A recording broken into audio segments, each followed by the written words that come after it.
Ask all of you to ensure that Doreen and Isaac are with me in Garden House come election day.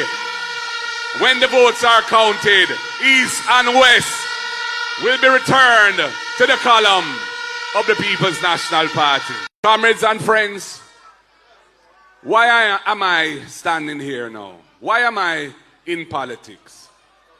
Well, Jamaica has been good for me and good to me. Born and grow here in Jamaica, born at the University Hospital, July 19, 1965. Grew up on the university campus, Mona Prep Campion, Norman Manley Law School, did some studying in England too. Came back after I finished my studies, and I've always worked in Jamaica. Built up one of the top law firms in the country. Built up 2 different companies which were listed on the Jamaica Stock Exchange. And I became financially secure. And I said I should try to serve the people of this country to the best of my ability. And here I find myself standing on the shoulders of Norman Washington Manley, the Right Excellent, Michael Joshua Manley, Percival James P.J. Patterson, and Portia Lucretia Simpson Miller, champions of the people, champions of development, champions of upliftment. My vision for Jamaica is to fix the system. The system that has hundreds of thousands of Jamaicans living on land without a title for the land. The system calls them squatters. The system does nothing to help them. The law that makes them squatters was passed by the colonial masters. We are going to change that law. The 60 years that is required before you acquire a title, if you've been living on government land, we're going to change that law and reduce it to 25 years to empower and legitimize the tenure and ownership of hundreds of thousands of Jamaican people, and we will ensure they get their title. And for those who are well established on the land and have invested and built their homes but don't reach 25 years yet, don't worry. If you want to acquire the land, we'll negotiate a good price for you, a reasonable price and payment terms you can afford so you can acquire ownership. We want to build an ownership society. Our vision is a society where all Jamaicans feel part of it, first-class citizens with a stake and with opportunities for advancement. That is why, when it comes to education, we have the First in Family Scholarship Program. We know that there are so many children who do what they're supposed to do. Study hard at school. Keep out and away from bad company. Make their parents proud. Get a whole heap of subjects. Qualify for university. And when it comes to the financial part of it, they can't cross it. And they end up working in a wholesale or doing some other job that is below the level that they could have had they had the opportunities they should have had. We know that education is the antidote to poverty. So we say if you are the first person in your family to have qualified for university or college, the next PNP government will give you a full scholarship so that you can attend that university or college and you can become a degree holder. Somebody who is ready to enter the world of work as a fully qualified individual and therefore has opportunities open to you that you wouldn't otherwise have. The PNP is going to give you that benefit. And we're not just doing it for you, we're doing it for your families, because we expect that when you step up to that level, you will ensure that your brothers and sisters come through the same gate too. We want to end intergenerational poverty in this country, and we know education is the key. We know that many children are not attending school 5 days a week. Absenteeism is a big problem. And we know that over 30%, 3 out of 10 of the primary school children leave primary school and go to secondary school and they can't read and write. They can't do basic arithmetic. The country can't develop like that. Those children are not getting what the system should give them. So we want to fix the absenteeism problem. We're going to spend an additional $9 billion under the EASE program to ensure that every needy child can go to school and get a hot, nutritious meal every day at school, primary and secondary school. And that $9 billion will be spent with local farmers, building the agriculture industry, solving two problems at the same time: absenteeism and investment in agriculture. That's why we have the RIDE program, because we recognize that another reason for absenteeism is that the bus fare and taxi fare, especially in rural Jamaica, is expensive for many parents and they can't manage it 5 days a week. We're going to send out the social workers and guidance counselors to check into why the children are not attending school. And if the cost of transportation is the reason why, we under the RIDE program will provide a subsidy of $10,000 a month to those families per child so that they can cover the cost of transportation for those children. And we will ensure that the persons providing the transportation who benefit from that are well behaved and have been checked out properly so that their children are safe to ride with them.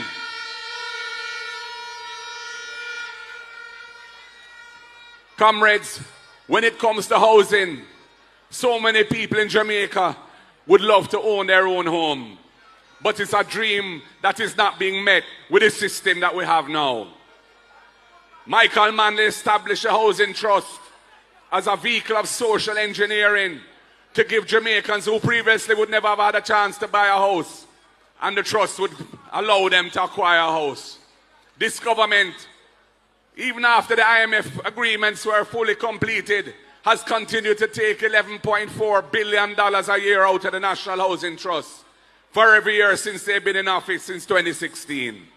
It has depleted the capital of the National Housing Trust to the point where they have to be outsourcing lending to private lenders and paying an interest rate subsidy, which is further depleting their resources. The People's National Party will end that extraction of resources from the National Housing Trust. So the National Housing Trust is financially capable of fulfilling the mandate, the original mandate of Michael Joshua Manley. We will use the National Housing Trust and other state agencies in housing to build 10,000 houses, affordable houses per year for the next 5 years. Those houses will be built on public land that is not suitable for agriculture. And we are going to make those houses available for sale to people at an affordable price, because we're not going to charge any money to them for the value of the land in the house. So when they buy the house, they get the house plus the land, but they only pay for the house. And so they will immediately have equity in that purchase, and they'll be wealthier than they were the day before they made the purchase. And for young people up to 45, if you can't afford a deposit and you've been contributing to the National Housing Trust for at least 2 years, we will establish a young person deposit fund within the National Housing Trust. And you will be able to get a grant, money you don't have to repay, $500,000 to cover the deposit on your first purchase of a house, to help you along the way to become an owner of the house.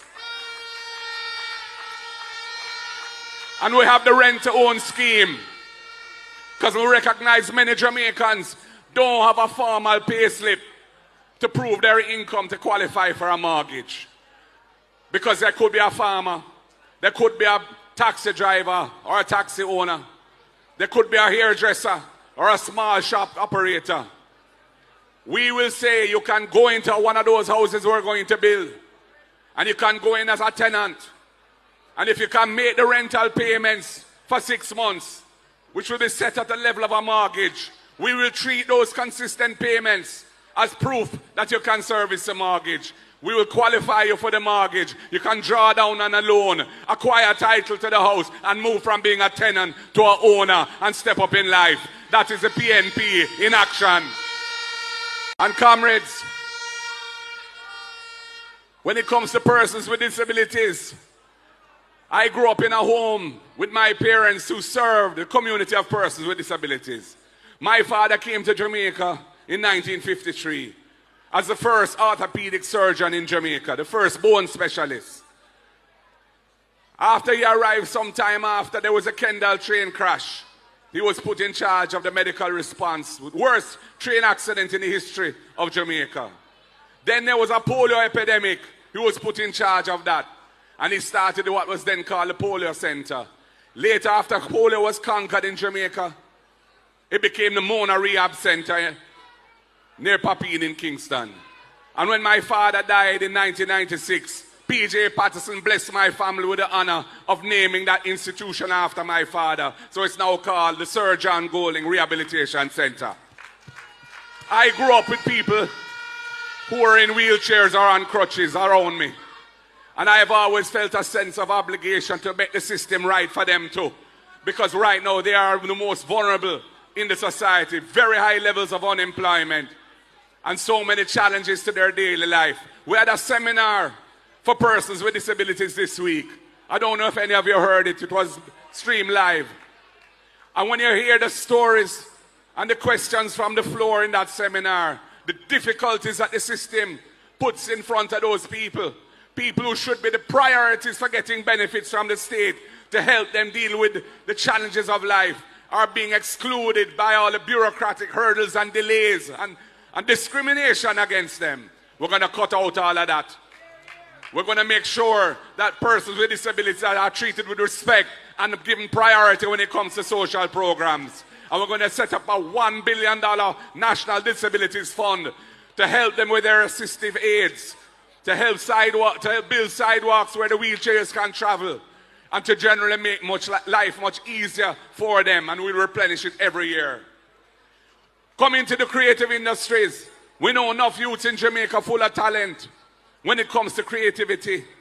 Whether it be the music, whether they be a DJ or a singer, whether they be a sound engineer, or whether it be the internet, they can be an influencer, a YouTuber, a TikToker. They could be an artist painting beautiful paintings. They could be making crafts out of wood or pottery out of clay. We are going to establish a $1 billion fund to promote the creative industries so that the youths who go into that line of work can get a bus with the help of funding from that grant, from that fund. And we'll replenish it every year because Brand Jamaica is built on the creative output of our people. And it is that the whole tourism industry relies on. And that is why we have our respect around the world, because of our creative brilliance. From our musicians through to our food that we produce, right through the range of creative expression. And the PNP wants to bring the creative industries into the center of our economic planning and our economic development, because that is where the people will find the benefit of their creative expression being a source of income and uplifting to them in their individual lives. And all of this, and all our plans to uplift the people of this country depend on government, with the people having trust and confidence in the government. Because we want the people to support our programs, and the people will support our programs if they believe that we're approaching our work with a conscience, with clean hands and a pure heart, with integrity, in other words, and being accountable for what we do. That is why we're going to support impeachment legislation. So if an MP is ever seen again, caught on video, beating up a woman with a stool in a car park, bad, impeachment must reach that MP so he can be held accountable for his wrongdoing and bringing his office into disrepute. That's why we're going to adjust the gag clause in the Integrity Commission Act. Because right now, there are 10 MPs under investigation for illicit enrichment, which is a serious corruption offense. And the only one that we're aware of is the Prime Minister himself, who is still under investigation. But the others, we don't know who. And they're going to be an election soon. And so no doubt all of them may be candidates, and people don't even know that they're voting for somebody who's under investigation for illicit enrichment. That is wrong. So we're going to amend the guard clause to put a better balance between protecting people's reputations and protecting the public interest in transparency. We're going to ensure that government is accountable and that government delivers the services and programs for the people, using all the resources that the people have made available to government through tax, without siphoning off funding for cronies and friends and company like what has been going on. When you have a drill, a medical drill for surgery that Bustamante Hospital needs, its market price is between 3 and 4 million. Yet the government is buying that drill from a company which 80% of the shares are owned by a JLP MP and paying over $30 million for that drill. That difference between the real value and what is being paid is money that could have bought the CAT scan. That is no, they don't have no CAT scan machine at Bustamante. If the child needs a diagnostic test using a CAT scan, they have to send the child to public. And it is corruption that is causing those things. That's why it's a serious business. And when you see them import 110 old bus, over 10 years old, and we see how those buses are operating on the road, every day we see videos of what is going on. And there's $1.4 billion we're told to buy those old buses. When we know that the value of those buses, and we've even seen some of the invoices, is not near that, not even that tenth of that price.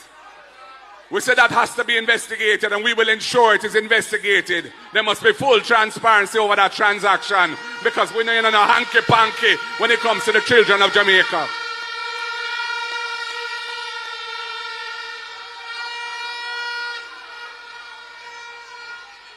And I want to say, we are blood and fire comrades.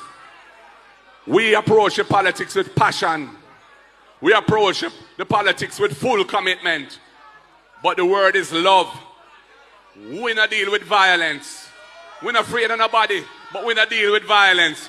That's why you can have a sea of thousands